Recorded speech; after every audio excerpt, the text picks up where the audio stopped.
How to fix Instagram schedule option not working. Hi everyone, this is Max. I hope you are doing well, so let's start without wasting time.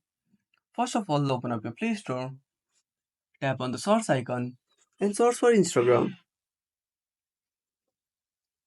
Now tap on Instagram and make sure to update to the latest version.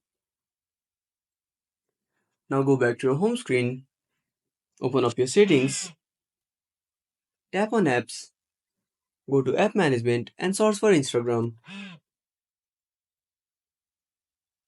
Now click on force stop. Now go to storage usage and tap on clear data. Now tap on delete.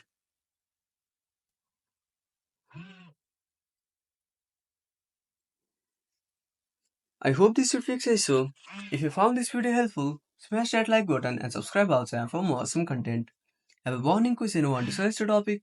Drop down a comment below. This is Max signing off until next time.